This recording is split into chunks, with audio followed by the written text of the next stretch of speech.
Welcome to the Car Sim and Race Driver Show, presented by Hugh Hattrick.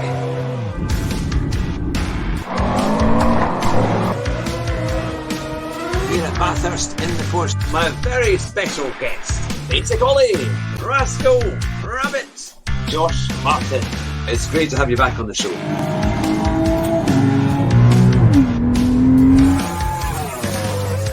Drive fast and try not to crash.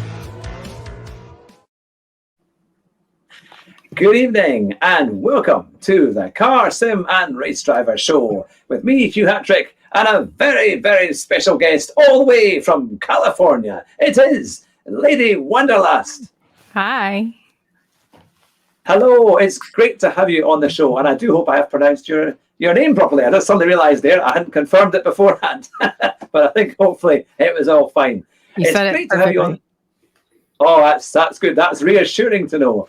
It's fantastic to have a female sim racer. We've not had that many on the show, so it's great to have you on the show and to see what it's like and to hear about your story. Now, the first question we always ask our guests here is, how did your sim racing career and your gaming experience begin? Okay, so there's the initial introduction to sim racing for me, and then my return to sim racing.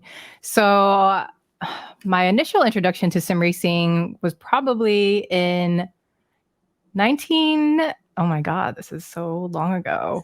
The fact that I said 19 says, oh my God. Okay. 1998, I believe. I had this conversation with my brother yesterday. 1998 was when, or 1997 was when the game came out, but I probably played Gran Turismo, the original Gran Turismo, 1998. It was probably a gift from either my parents or another family member to my brother, I'm sure, either for Christmas or his birthday. And we're close in age, so we play the same games. And I gave the game a shot and it pulled me. I think the fact that they had challenges in the game, that's what pulled me, because I'm naturally a pretty competitive person when it comes to sports. So that was when I was like 12. And so, around that time too, I was involved with a lot of sports. So I don't really know how long I was gaming in, playing sim racing games. Well, that was probably my main sim racing game, or maybe my only sim racing game back then. I probably did that for a few months, and then my life got cut up. I focused solely on school and my IRL sports. I was very involved with volleyball, basketball, and track. And then college, my life was about school, work, sports, community. And then I slowly got back into gaming a few years after college, after university. I got back into WoW. It wasn't sim racing, it was WoW, World of Warcraft. I did that for a little while. I was obsessed with it. And then I was like, I can't keep playing this because it's consuming too much of my time. And then so it wasn't until 2019 that I got back into Gran Turismo Sport. Not back into Gran Turismo, back into the Gran Turismo games. And it was my brother again, the reason why I got back into Gran Turismo. So we hadn't played since we were kids, but he happened to pick up the Gran Turismo Sport game.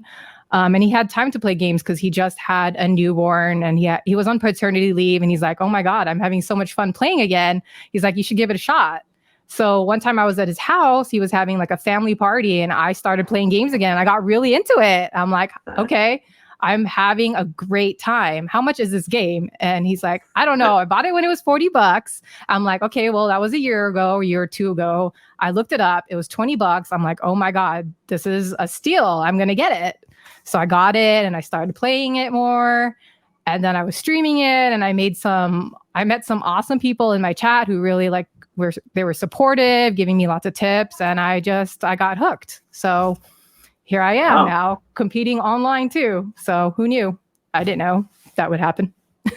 It's fantastic though. I mean, you've got 1,700 subs on YouTube, which is fantastic. And if I was going to say, for all the chat tonight, if it's the first time you've ever seen Lady Wanderlust, we have our channel link in the description below. So make sure you subscribe to our channel on the link below in the description, and you can watch her videos live and her streaming as well. And there were some fantastic videos. I watched your iRacing video the other day, and also you were doing FIAs, which is pretty good because if you've not really done that for a while, I mean, it's quite challenging. I've only done them here and there. But how do you find things like FIA? Because you do them consistently.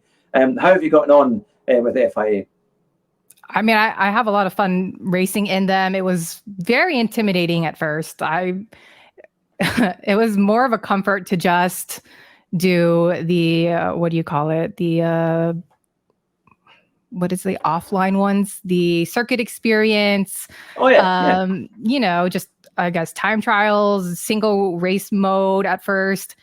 I mean, because before I was on Gran Turismo Sport, I was pretty obsessed with Call of Duty, and you know, after a while of coming across toxic players, I'm like, maybe sim racing is a good rotation in.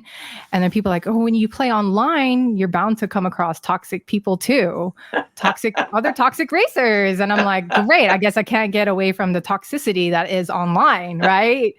But I'm like, you know what? I'm going to give it a shot. I'm not the best, but I want to get better. And the only way I'm going to get better is if I just jump right into it, you know? I jumped into my first FIA race was it 2000?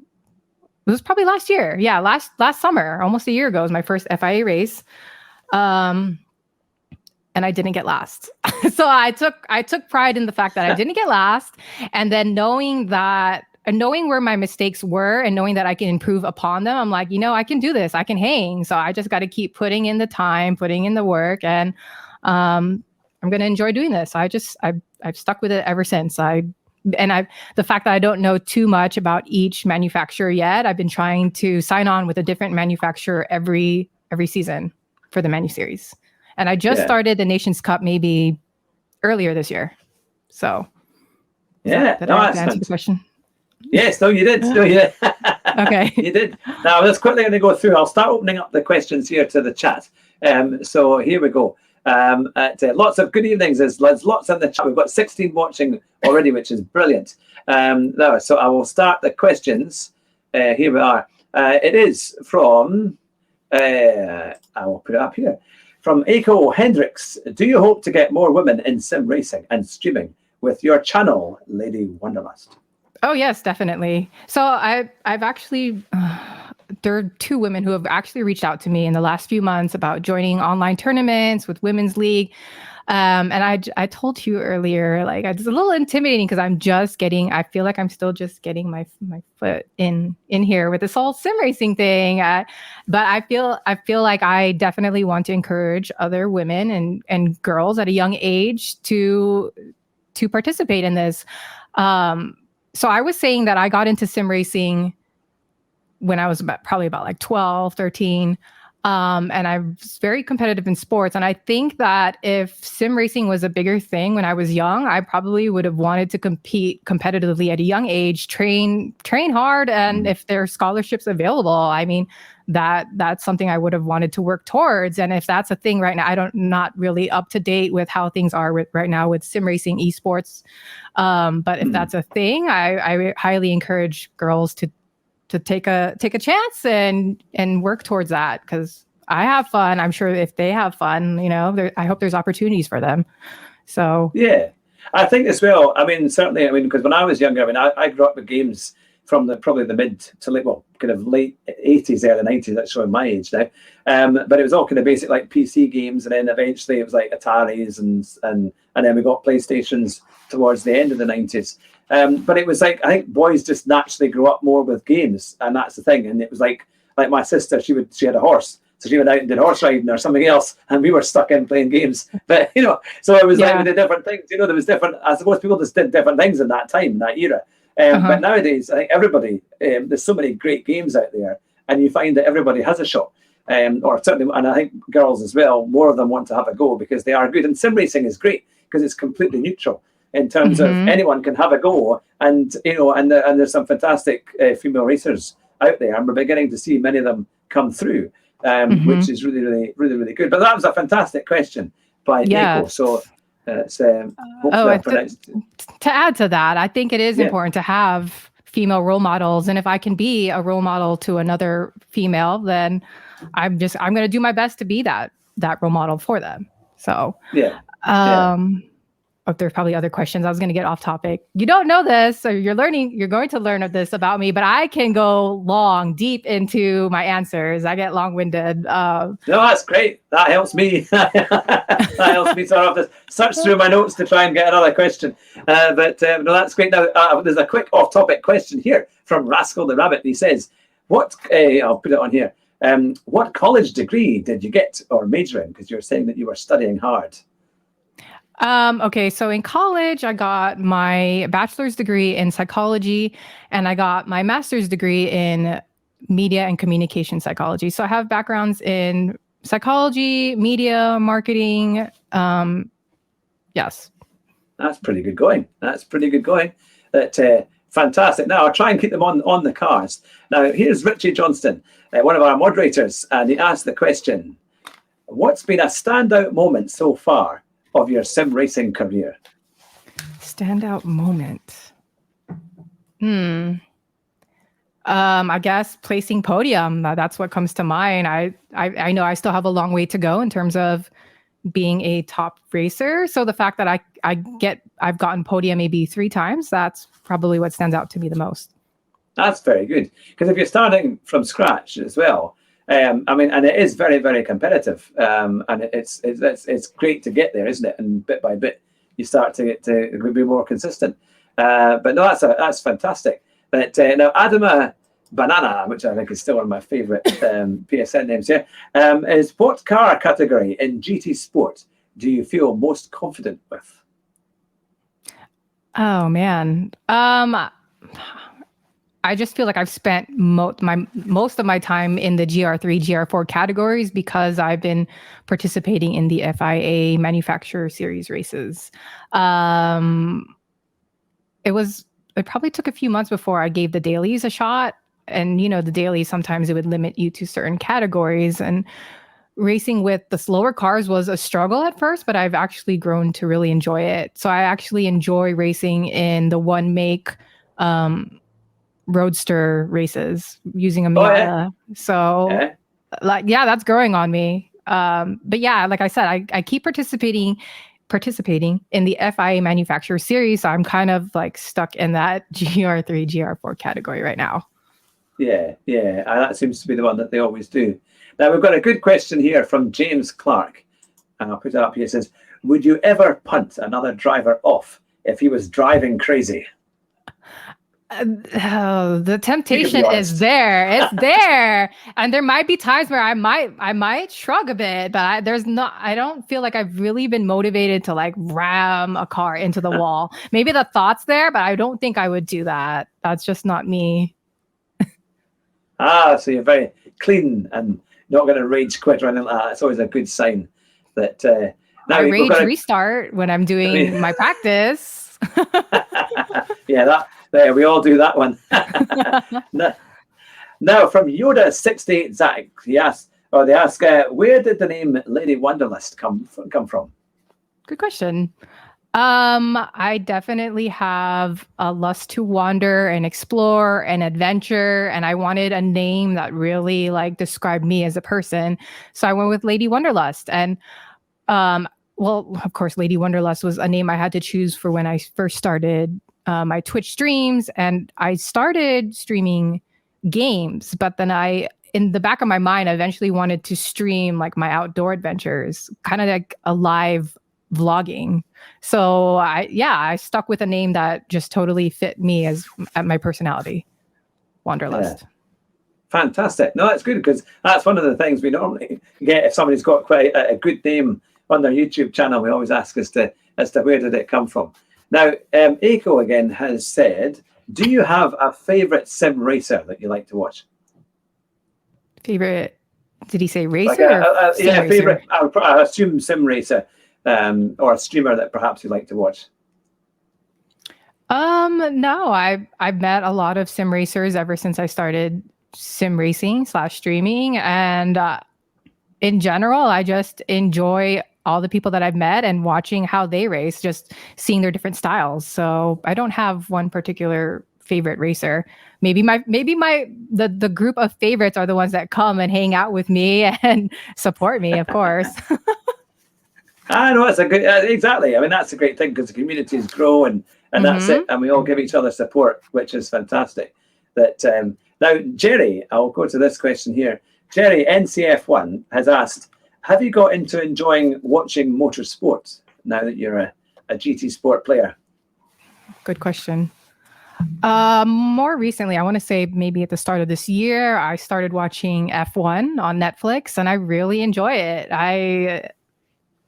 It makes me wish I had started, learning more about cars at a younger age. Like I said, I was sim racing, but I didn't really learn more about cars, which is crazy because I mean, I said earlier, my brother and I are close in age, and he is a car lover, knows so much about cars. He's probably talked about cars to me. Maybe might have gone in one ear and out the other a few times. But when I started watching F1, I was like, this is amazing stuff to learn about, like the different manufacturers, the racers, the difference is in a super fast car compared to like the cars that I'm using and racing in Gran Turismo Sport.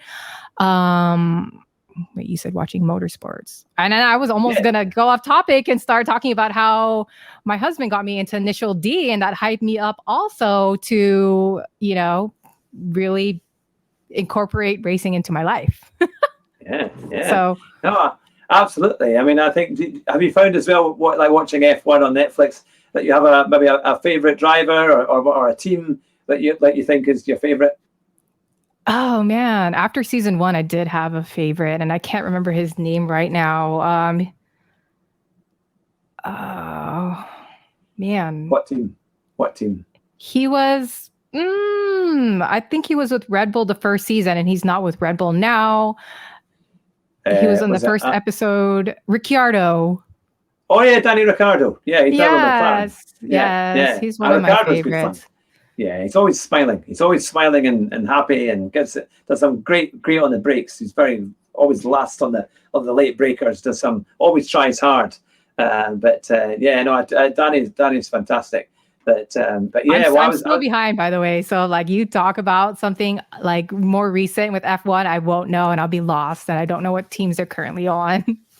Oh, that's all right. No, I was very fortunate about my only experience of Grand Prix. Actually, going to see one live was a number of years ago, back in 1993 when I was 18 for 18th birthday, and I went to see the European Grand Prix at a place called Donington Park in England. And I saw the legendary Ayrton Senna win the Grand Prix, and it was just the most astonishing day I'll never forget it, because the noise, the smell, the sound, everything was just atmospheric. They had the helicopters flying past with all the flags on the build up, and then it rained, and then it was dry, and they ran out of tires because it was raining so much, and it was dry, and they didn't know what to do.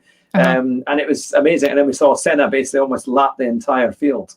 Apart from Damon Hill and win the race. So yeah, it's an incredible event to see. What an experience. But F1. But then America's got amazing sport with NASCAR and IndyCar and all of these kind of things, and even dragsters are popular, aren't they? They've got all sorts of motorsport over in America. But let me get to another question. Sure. Here we go. Now let's see. We had a lot of good questions coming. Yes, from James Clark. He says, "Why do you not stream the FIA races live on YouTube?" Oh, on YouTube. Good question.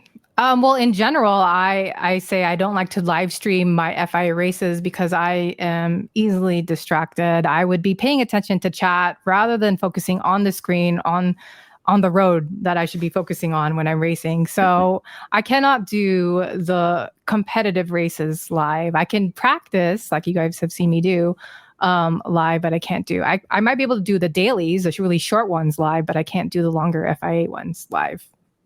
Yeah, no, that's fair enough. And here's a good question as well from Tara Black. It is, who creates your liveries?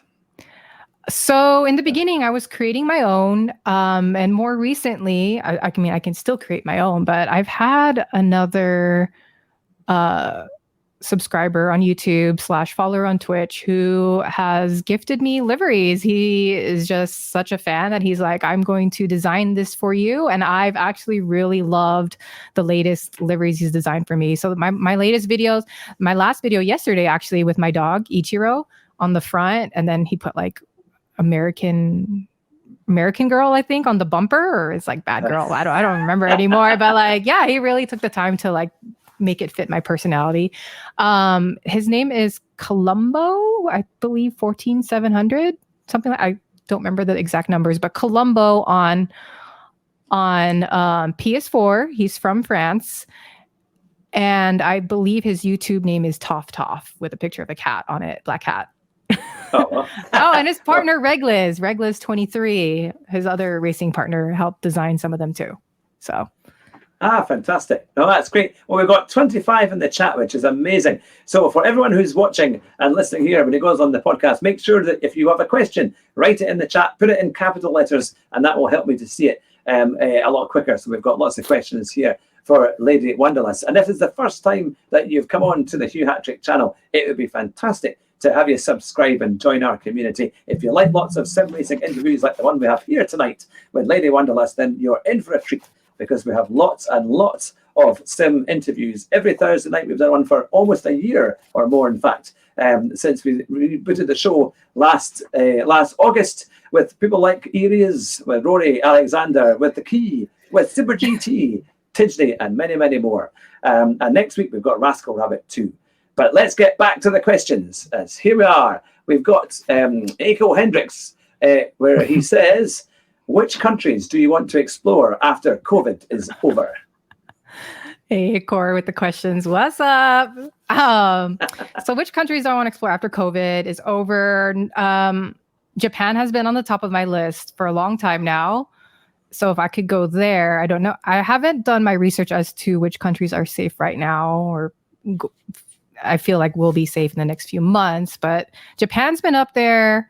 So has Greece, Germany, Morocco. So those are a few to name. I definitely would like to check out some tracks like Nürburgring. Yeah. That would be amazing. And if I could enjoy a race in real life, I'd like to check out the race in Monaco sometime. Monaco would be fantastic.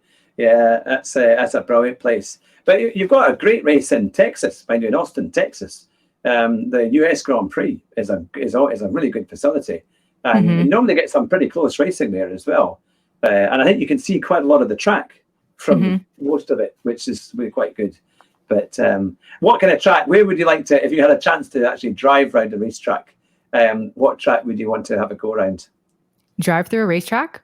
Yeah, if you could get to a racetrack and let's say do a track day, and they said, right, there's your car, where would you, what track would be your number one, or if you had a few that you would like to race around? Well, yeah, the Nürburgring comes to mind, Nürburgring Nordschleife. The closest one to me, I want to say, is probably Laguna Seca. For those of you who've followed me along on my races, Laguna Seca is not my favorite.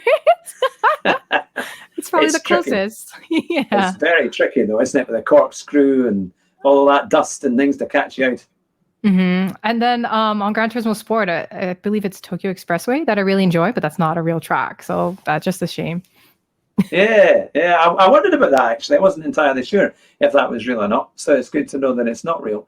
So if I ever get to Tokyo and get a hire car, I'll make sure I don't go around the Tokyo Expressway because it won't be there. So, or it won't be what I'm expecting. But, I mean, they can correct me if I'm wrong, but it's just what I heard, that it's not a real track. Somebody let me know. Let us know. No, I'm sure you're right. Now, from Darren Turner, it says, who is your favorite YouTuber? Oh, man. I don't know. My favorite YouTuber. I've watched several YouTubers here and there, but there's nobody that I follow religiously. That's my honest answer. Oh, that's fine. And a kind of similar question to that is, who was your inspiration for starting to stream? And that was from Digital Car Culture, our good friend Colin. Good question. So it's my husband. DJ, aka Mr. Miata, is what he goes by now because he's a Miata lover, and we now have a Miata sitting in our garage. He inspired me to stream. It wasn't something that I even considered, but he slowly started getting back into gaming. He had friends that encouraged him to play Call of Duty, and then they eventually suckered me into playing Call of Duty as well. And then he was like, did you know that some people will pay to watch you play your games? And I'm like, that sounds ridiculous. That's really? what I was hoping for really? eventually. Yeah. Is that a thing? And I checked out Twitch. And I'm like, okay, well, you know what? If I'm going to game, I'll give it a shot. I mean, if it doesn't work, it doesn't work. After streaming, it wasn't really about trying to make money from having people watch me playing games. It was about growing a community and just hanging out with people. So that's how I got into streaming, because of him. He introduced that to me. So, and I've met lots of amazing people in general, other streamers. I went to TwitchCon, met other people in person. And so, yeah, I like being involved in this Twitch streaming community. Yeah, fantastic. Now, I'll go into a racing question here. Where would you say you are, where do you think are the areas that you would like to improve most in your actual racing approach and how you race? Improve. Or how you drive.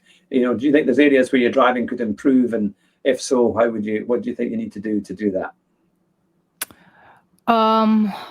Good question, because so I had watched some of my older races not too long ago, and when I'm watching it, I'm like, why was I so persistent on taking certain lines? Like so many people in my chat would be like, you need to take this certain line, you need to go wide, use the whole track.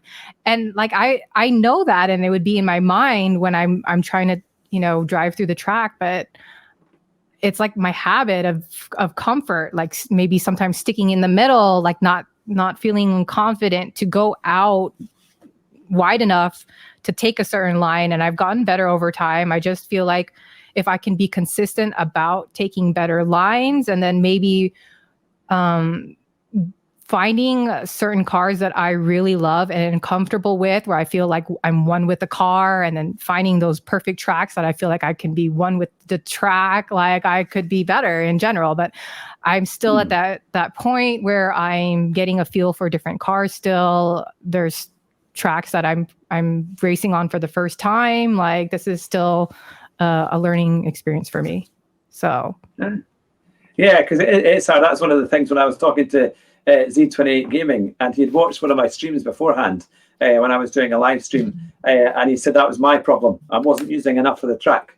He's going to go use all the curves, use everything you've got to carry as much speed as you can around the bends, and it's a hard thing to do because it's all about confidence, isn't it? If you feel how the car is going to react when you go on the curbs and things like that. But it definitely makes a difference. And the great thing is on GT Sport communities, as I'm sure you already know, there's so many people ready to reach out and help and give advice on how to, like, even just for what gear to be in around certain corners can make a difference, isn't it? And braking points and all of that. So I've learned a huge amount just by when I've been streaming, and people have said, I've asked for some tips, and they come up with something to try and help, because that is great. It's a great feeling when you can take half a second off your time and a bit more and a bit more and a bit more, and then suddenly you start to get more competitive, isn't it? But exactly. There we go. And we've got a great question from Adama Banana. Do you have a circuit you just want to banish to the Shadow Realm? I feel like at the time when I have a terrible race experience, maybe, but there's no circuit that comes to mind right now when you ask me that. I did mention earlier Laguna Seca was one of my least favorites, but I've over time I've gotten better at it. I wouldn't say I want to banish it from the Shadow Realm, but it's Laguna Seca comes to mind when I think of least favorite tracks. We'll give you that. That's not a problem. Now we have one, I think, from your husband, Mr. Miata. You were just talking about him there, and we better make sure we answer his question then. Oh my god! What is your favorite Japanese track? I mentioned earlier, right? Tokyo Expressway. That's the one where it's like a sharp hairpin at the end, right? Oh yes, yes, a horrendous hairpin. Yeah, I really enjoy that track. yeah, What is it? Is this Tsukuba circuit in that's a Japanese track, right? yeah. That Tsukuba. Yeah, it's always on that race day. Just seems about. to be a lot of people's favorite, but I for some reason I cannot. It's not. It doesn't fall in my top 10. like everybody loves it. I'm like I can't feel that same passion that you guys have for that track.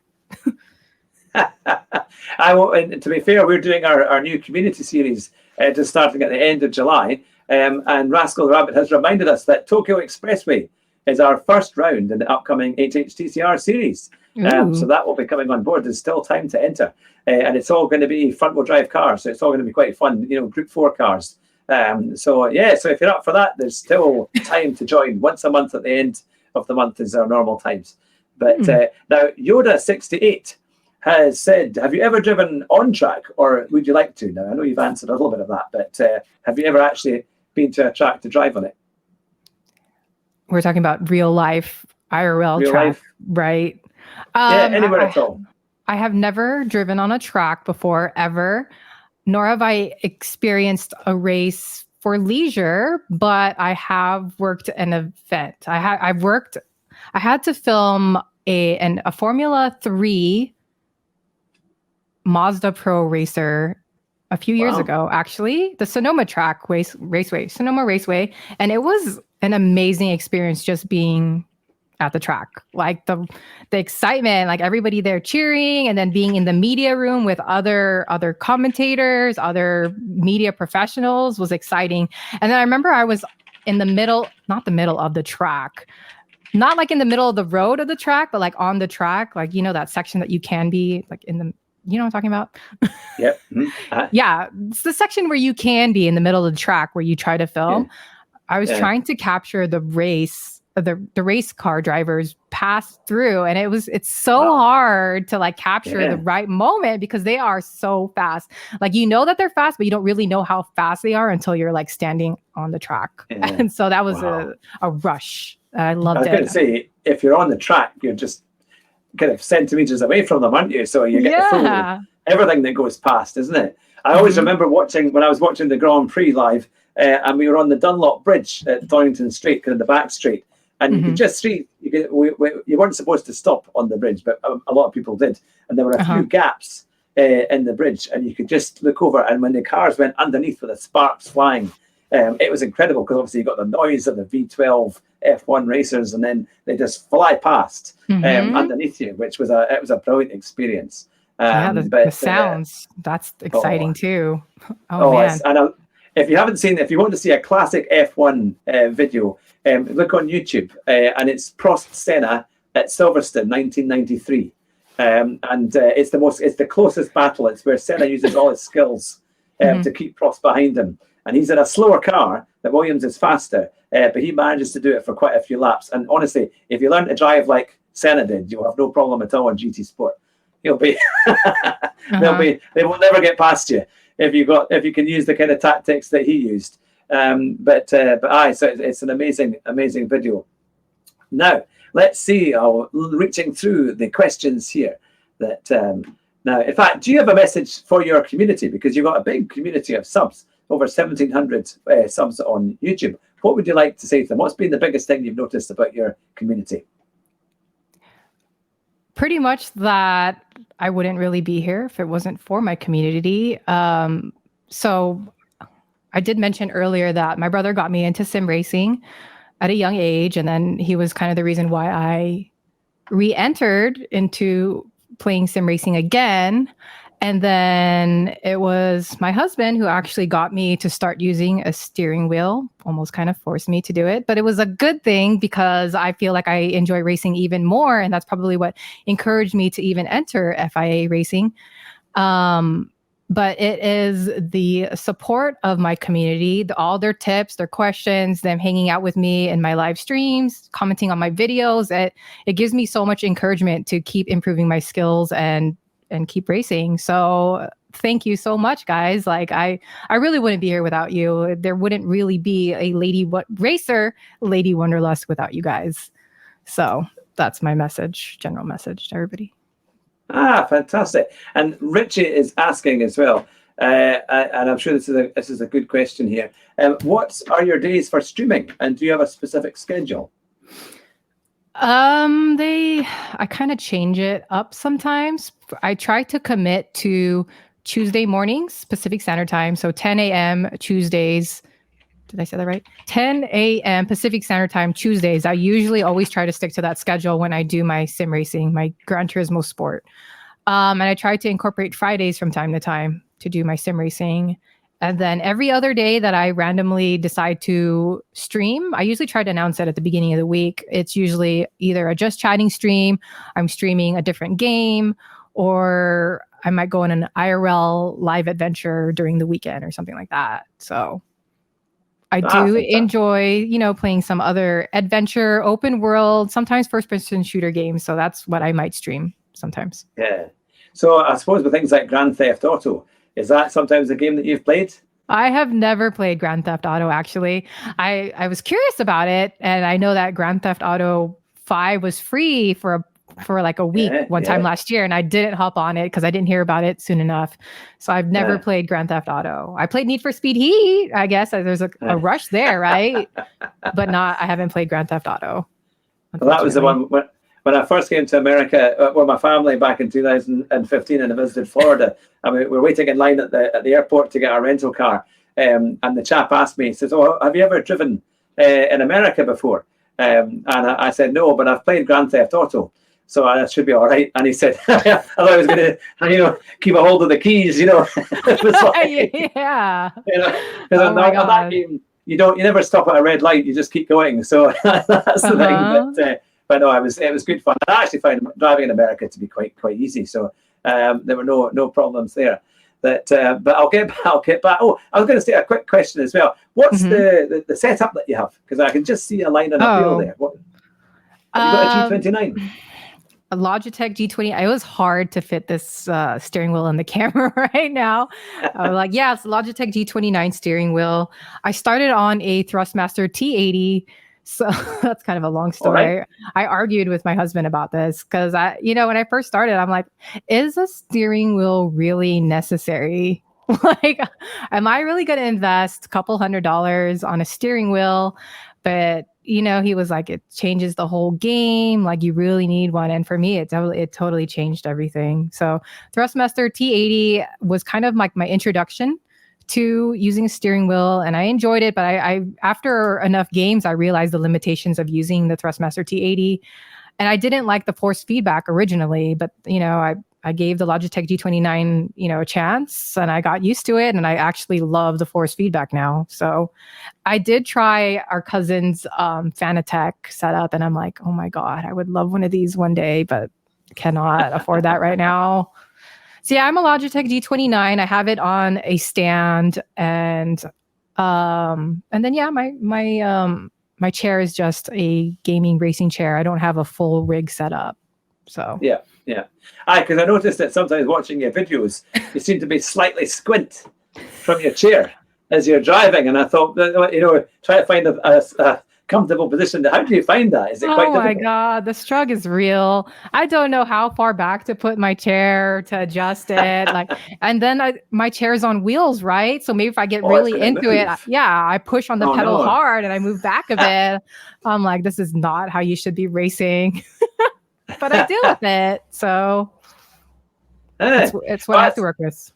I'm sure your channel, if that's the thing, now that you're monetized, you can eventually get yourself a sim ring like a track racer or a play seat. Was it the play seat sensation? Looks pretty good. There's quite a few out there. There's a whole host of them. But it makes a big difference because when your seat doesn't actually move when you're playing, I mean, it's a huge difference. But you've got the wheel and pedals and just something that gives you so much more feel as to how it's going. Now, there's a great question here from Yoda6-8 Zach.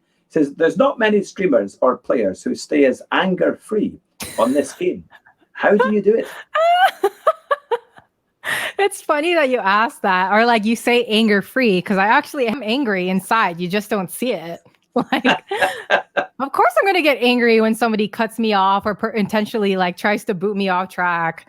If you're asking how I don't rage, I tell myself like, like anger will only make you do worse. Like if you live in it, so I'll experience the anger for a few seconds, but then I'll let it go because, I've got the race to finish. It's probably years of competing in sports, not just racing, but other sports. You realize like anger does nothing for you. So keep that in mind. Yeah. And what are kind of your goals now for your channel over the next year or two? What would you like to achieve? Good question. My YouTube channel, right? Yeah. I mean, I would just like to grow a larger community and in general, show you guys that I am improving as a sim racer. Yeah, that's fantastic. And would you ever consider taking on or getting driver coaching and things like that to try and help in that strategy of getting yourself further up the grid?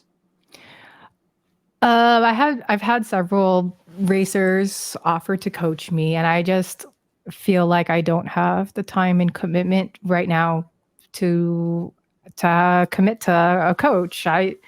When I think coach, like I feel like I got to show up at a certain time every week or once or twice a week. I don't know what the schedule would be like, and I feel like in my life right now I can't commit to that.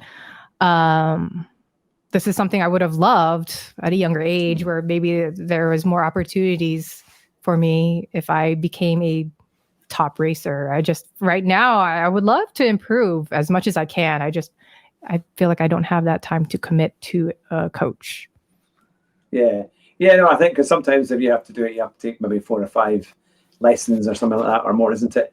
But it's interesting because some people take up that and they go in the courses and then just to try and get faster, and others want to learn it themselves. I'm very much like, when you see the top 10 times on the 3D Sport and you think, right, for the dailies, and you think, right, what am I trying to kind of aim for or to get anywhere near? And I don't like watching the videos, even though they've done it. And I say, like, that's the time I want to try and get there myself, and try, and take roughly from where I am. But I know that they can do things on a racing game that you can't do in real life. And I'm still used to thinking, well, I can't take so much curb, or there'll be track limits or whatever it might be. But I think the guys that watch the videos and just follow the ghosts and practice, they seem to be getting these crazy times. But I think if you can get near the top 10, it does mean that you'll move up. Because what kind of ranking are you at the moment on GT Sport? I actually don't check that. Maybe sometimes I might peak, but I don't really remember where I'm at. I know I'm still in the D class and I've got a ways to go, but Yeah, but the thing is, you're competing. I mean, in the FIA race, you were overtaken and you were going up the field, so it shows that you've got good speed. And it's just practice, isn't it? At the end of the day, the more races you do, the better you'll get.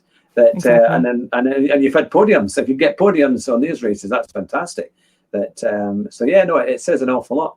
Now, Keith will own you. Here's a fellow American all the way from Arizona. Says, how do you like iRacing since you just started? So far, I enjoy it a lot. There's big differences that I notice, of course. I feel like with Gran Turismo Sport, I mentioned it to you earlier, it's more aesthetically designed, I guess, more aesthetically produced. The race, there's like hype, right? There's music, different angles of the cars right before you start. iRacing, it seems like it's just straight up, just, you enter the race and race. The colors don't pop out to me as much. I am a visual person, so I notice these things. But in terms of the actual race, I like that there are racetracks on iRacing that aren't on Gran Turismo. So it's a new track for me to learn, to experience, and have fun on. Things aren't as difficult for me to pick up, but there's still a lot for me to learn on iRacing. So I like that it's easy to learn. And yeah, I'm looking forward to the community in iRacing. I heard that there's a lot of, I don't want to say more. Well, yeah, I heard that the audience. the community is a bit more mature, I guess. Not like Gran Turismo's immature, but maybe there are more, I don't know, toxic people in general in a larger sense. I've gotten fortunate enough to not meet that many toxic people, but yeah, I've seen some toxicity in some of the chats in the lobbies right before the races. And people talk about it all the time, vent about it all the time, right, on Gran Turismo Sport. So I'm interested to see what this community on iRacing is about. Yeah. Yeah, no, fantastic. That's fantastic. Now, we've got some great questions coming in here. Richie has said, have you always raced in cockpit view on GT Sport? I don't know about always. Maybe when I figured out that I could even change my views. Yeah, I'm like, this is as close to a simulation experience as I can get. And I've just stuck with it because I want that full experience. Like I'm really in the car and I'm racing, you know? Yeah. Yeah, I think that is the one, if you can do well in that cockpit view, it's quite satisfying because you think, well, that's what it's like in real life, isn't it? I tend to use the other one with the speedometers and most of the road, but that is the one that I think is probably toughest. Now, here's a good question as well from Aiko, who's written this question in capitals, just like I've hoped for you. Which rank do you want to get into in GT Sport? When you say rank, like, are we talking about like a specific number? Yeah, like would you get like up to A+, or get like the kind of, I suppose, the rankings? Oh, those classes. I'm or looking do you at have a name? a name. Oh, sorry, not a name. As in, are you aiming to try and get to a particular level? My focus is really just on improving as a racer, improving my skills, getting faster. I actually was not paying attention to rank so much. Like I said, I want to become experienced with different tracks, with different cars. That's like my main focus. And of course, yeah, I would like to improve my ranking and move on to C and B. And it's one step at a time. I'm not looking to make A, in the next year. So, I would like to just improve in general. That's what I'm focusing on. Yeah. Yeah, no, it's great. I think that's the lovely thing about GT Sport is that you can't just come on and just enjoy it. And if you do the online races or daily races, you can have fun with that. Or as you say, just doing circuit experience. I quite like the background of that in the game is good fun. And it teaches you so much about how to go quicker in the car. And if you do more of that, you're actually better prepared, I think, for the online play as well, because you know your tracks, you know how to do them properly. And then you've got your kind of, you learn how to overtake better as well, because you've had to do the challenges to be able to get the trophies and things like that, which is great. But now, here we go. It says that Zany Rabbit has said, not that one, that GT Sport has the worst cockpit view in any game. And I think, it's different to things like Assetto Corsa competition. But how do you find that? Have you, compared to other games, do you find that the cockpit view is worse or better? In iRacing, I literally did one race, and I want to say I didn't find it frustrating that I was in cockpit view. There might have been a few cars that I used in Gran Turismo Sport where the cockpit view was annoying. I can't remember which anymore, but like I said, I do my best to just suck it up and do the best I can in that view, because I get the full experience racing in that view. Yeah. And I've got a couple of great questions here from Stephen Scott, from Scotty. He said, is that a bottle of bubbly behind you, and is it empty? Look at your eye. It's not empty. It is bubbly. I have a lot of wine bottles all over my house. I live in wine country. So, and I had a membership with one of the wineries, so I have wine all over the house. And I can't drink it all. So that's why I still have them around the house. That's fantastic. Now we've got a question from Tara Black. Would you consider joining the GTS racing that's going on now in our crossover communities? The races going on. Yeah, so there's quite a lot of community races that go on. For example, like with Podium and others, they do the Battle of the Beatles and things like that. And they're really good fun. They're very laid back. Is it something you maybe have a go at?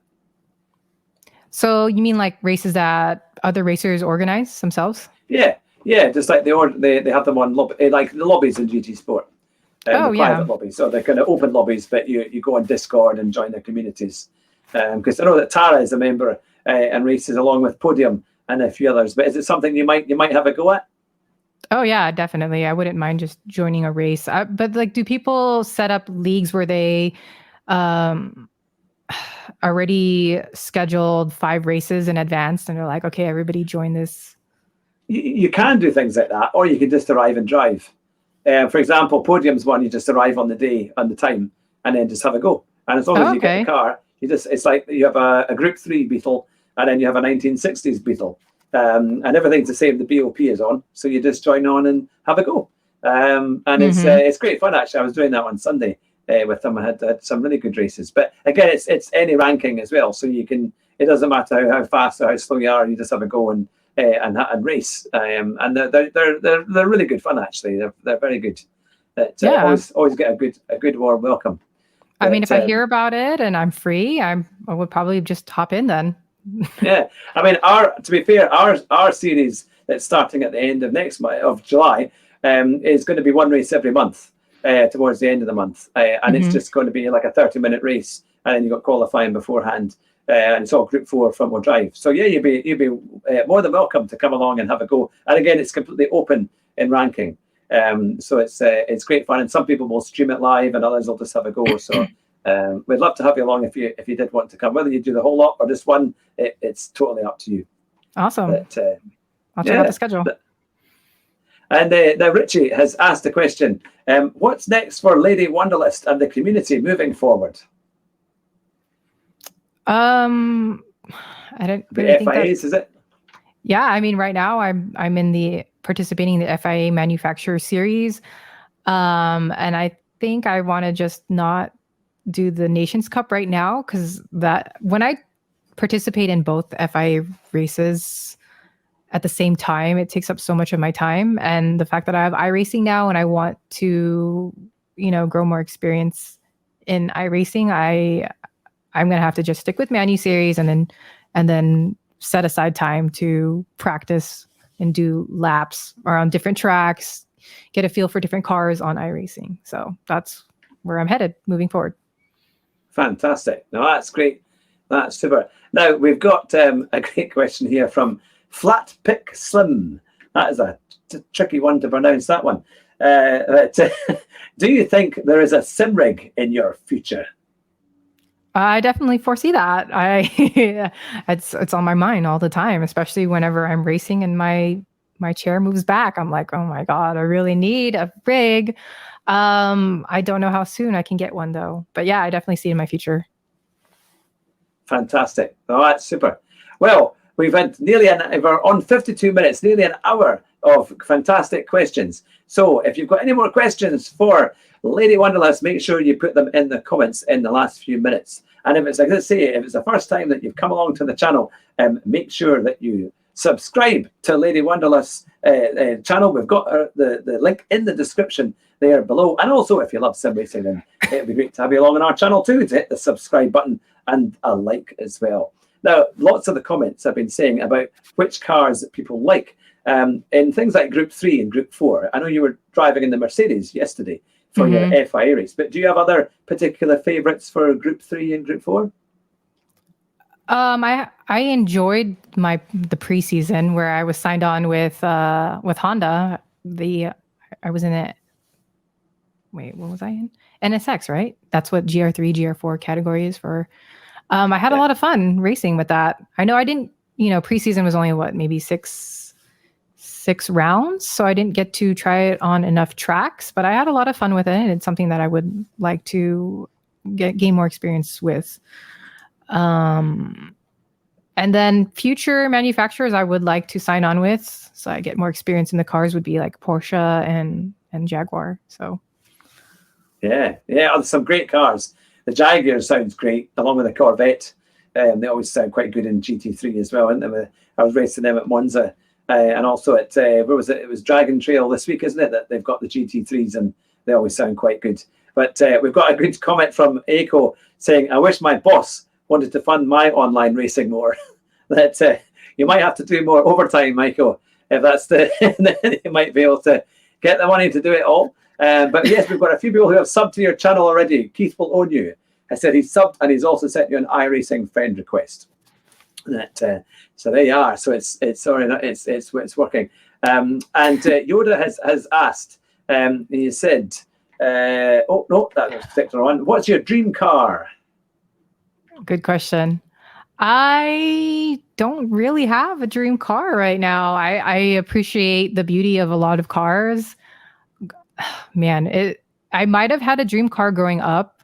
Like maybe when I was younger, I wanted to have a convertible Jeep just so I could easily hop in if I wanted to.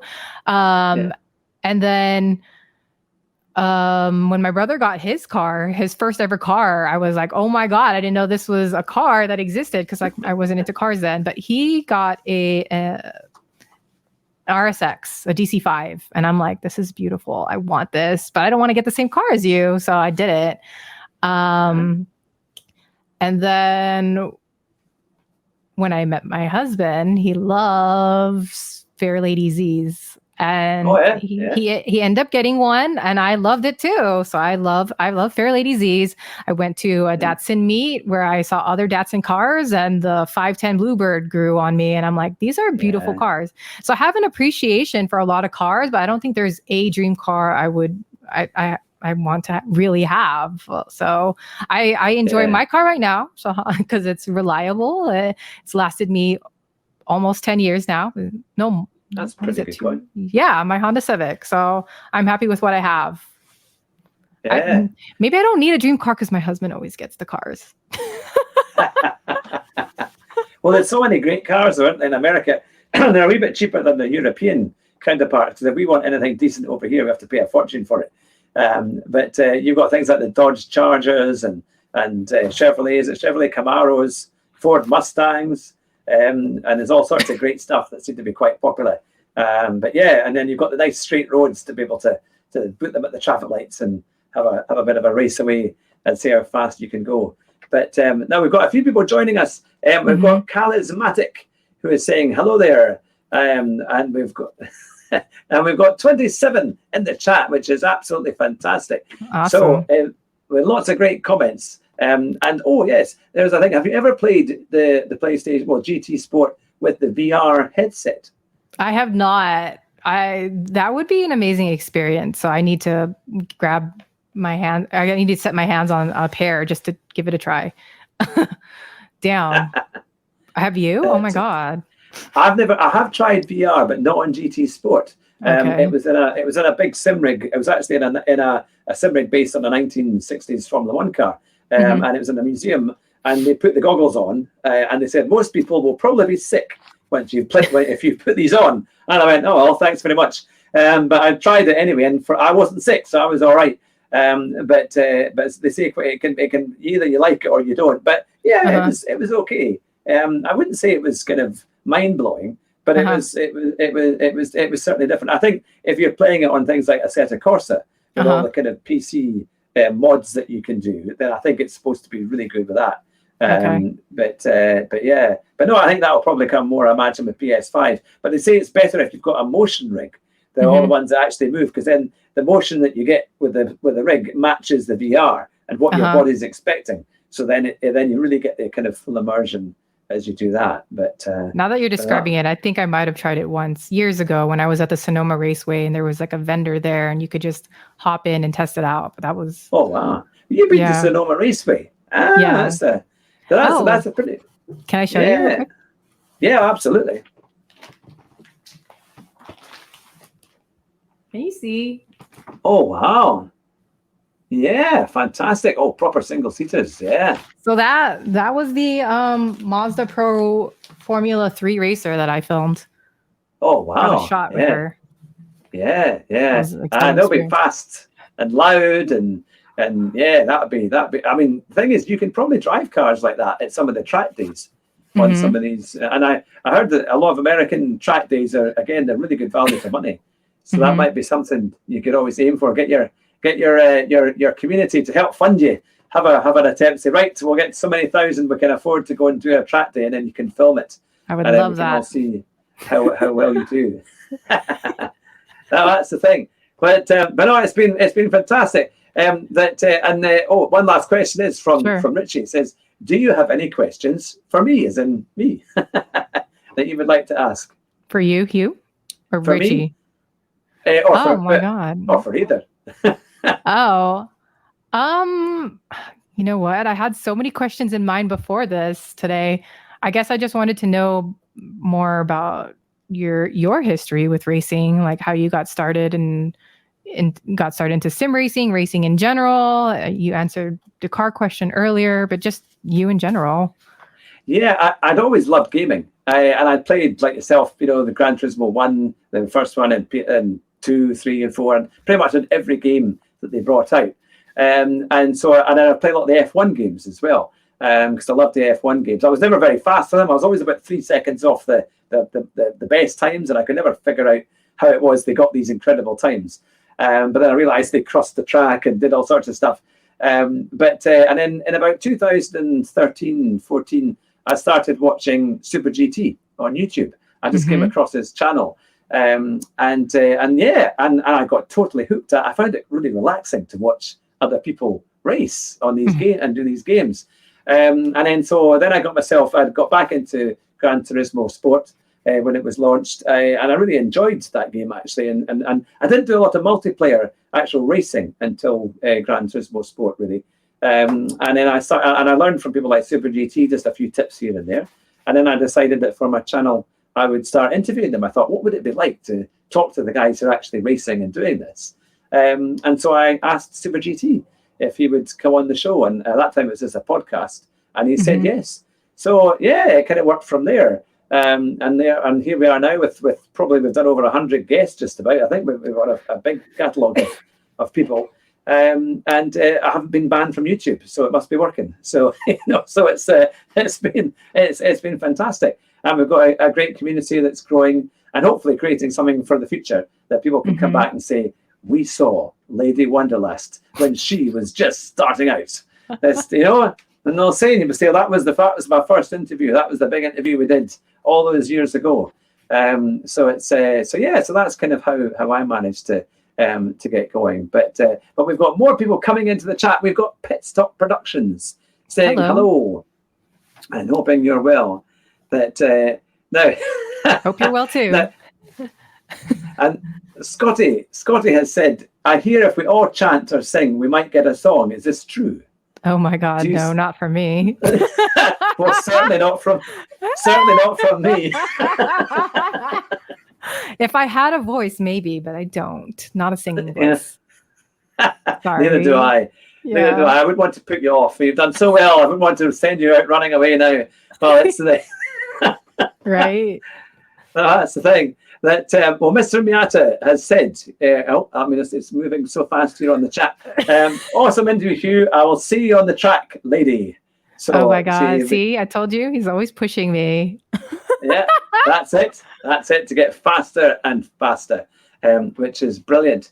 But it's been an absolute privilege to have you on the show. You've been awesome tonight, answering all these questions and keeping us all, giving us an idea of how it all started and how it all went. And you are welcome back anytime at all to do another show. It would be fantastic to have you back on. But if you have any last things you would like to say to the community who are all watching you here tonight, then feel free. You can give them a message of what's happening. Well, I just want to say thank you to you, Hugh, for having me. It's been a pleasure being here. I've had a lot of fun. Everybody else, thank you for joining. It's been a lively chat, and this is making my day amazing. So thank you. Oh, it's very kind. Thank you so much. And we have our corny lines on the Car 7 Race Driver Show, which is always drive fast and try not to crash. And if you do, you might just win the race at the first corner, which seems to be the thing that normally happens to me when I crash off at the first corner. But we always have a great time. But it's been a fantastic honor to have you on the show. And please, to everyone who's still watching here tonight, make sure you click the subscribe link on the description below for Lady Wanderlust's channel. We've got it in the description. So join our channel and help her as she grows our community, as well as ours here too, which would be fantastic. But thank you to everyone who's watching and to all those who've been listening on the podcast. You've been watching the Car Sim and Race Driver Show with me, Hugh Hattrick, but my very special guest, all the way from sunny California. It is Lady Wanderlust. Sunny California.